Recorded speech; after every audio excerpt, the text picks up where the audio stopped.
பிற கட்சிகளுக்கு முன்னோடியாக நாடாளுமன்ற தேர்தல் போட்டியில் 3 குழுக்களை அறிவித்து அதிரடி காட்டியுள்ளது திமுக. படித்தவர்கள், இளையோர், அனுபவசாலிகளின் தொகுப்பாக அமைக்கப்பட்டுள்ள குழுவில் யார் யார் இடம்பெற்றிருக்கிறார்கள் என்பதை இந்த சிறப்பு தொகுப்பில் பார்க்கலாம்.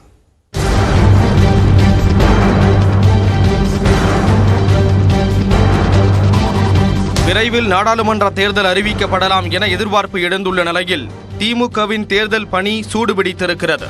நாடாளுமன்ற தேர்தலுக்கு ஆயத்தமாகும் வகையில் தமிழ்நாட்டில் திமுகவில் 68,000 பூத்துகளுக்கு தலா ஒரு பொறுப்பாளரை நியமித்து அவர்களுக்கு மண்டல வாரியாக பயிற்சி வகுப்பும் நடத்தப்பட்டது. ஒவ்வொரு 100 வாக்காளர்களுக்கும் ஒரு பொறுப்பாளர்கள் என 6 லட்சம் பேர் நியமிக்கப்பட்ட நிலையில் வாக்குச்சாவடி பொறுப்பாளர்களை மேற்பார்வை செய்ய 10 பூத்துகளுக்கு ஒருவர் நியமிக்கப்பட்டனர். அனைத்து பொறுப்பாளர்களுக்கும் வாக்குச்சாவடிகள் பிரித்து வழங்கப்பட்டுள்ளன.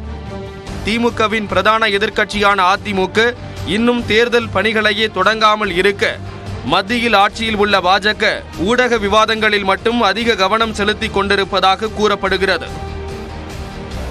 இந்த நிலையில் எந்த கட்சிக்கும் முன்னோடியாக நாடாளுமன்ற தேர்தலுக்கு 3 குழுக்களை நியமித்து தேர்தல் பணியில் முதல் பாய்ச்சலை எட்டி உள்ளது திமுக.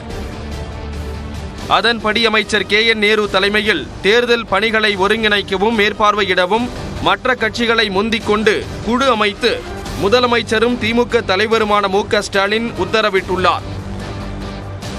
அதன்படி மண்டலத்துக்கு ஒருவர் என திருச்சி, தஞ்சாவூர் உள்ளிட்ட டெல்டா மண்டலத்துக்கு அமைச்சர் KN நேரு, சென்னை, திருவள்ளூர், காஞ்சிபுரம் மாவட்டங்கள் அடங்கிய சென்னை மண்டலத்துக்கு அமைப்பு செயலாளர் RS பாரதி, விழுப்புரம், கள்ளக்குறிச்சி உள்ளிட்ட வடக்கு மண்டலத்துக்கு அமைச்சர் ஏவ வேலு, திண்டுக்கல், தேனி உள்ளிட்ட தெற்கு மண்டலத்துக்கு அமைச்சர் தங்கம் தென்னரசு, கோவை, சேலம் மாவட்டங்கள் அடங்கிய மேற்கு மண்டலத்துக்கு அமைச்சர் உதயநிதி ஆகியோர் நியமிக்கப்பட்டுள்ளனர்.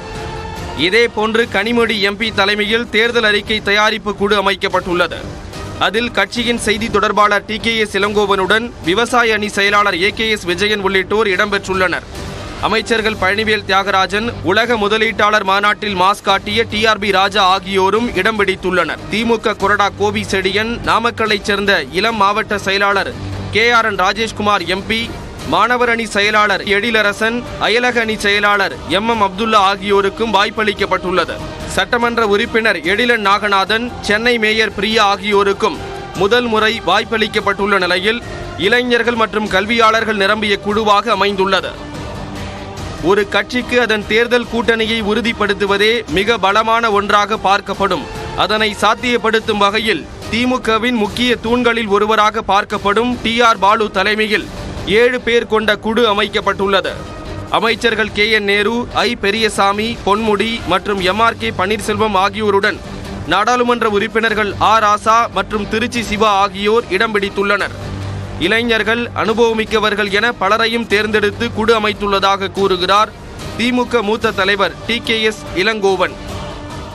இந்த குழுவிலே 2 பேரை தவிர மற்ற அனைவருமே புதியவர்கள் தான். நிதி பிரச்சனையில் ஆலோசனை சொல்வதற்காக PTR பழனிவேல் தியாகராஜன் இருக்கிறார். இது போன்ற அவரும் முதல் முறையாக இந்த குழுவில் இடம்பெறுகிறார். 2 பேரை தவிர மற்ற அனைவருமே இந்த குழுவுக்கு புதியவர்கள்.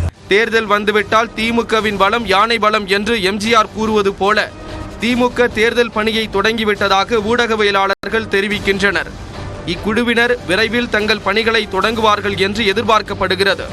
இதர கட்சிகளில் கூட்டணி இறுதி செய்யப்படாத நிலையில் மற்ற தமிழக கட்சிகளை விட நாடாளுமன்ற தேர்தல் பணிகளில் திமுக முந்தி உள்ளது என்றே கூறலாம். நியூஸ் 18 தமிழ்நாடு செய்திக்காக செய்தியாளர் பாண்டியராஜனுடன் வரலாறு சுரேஷ்.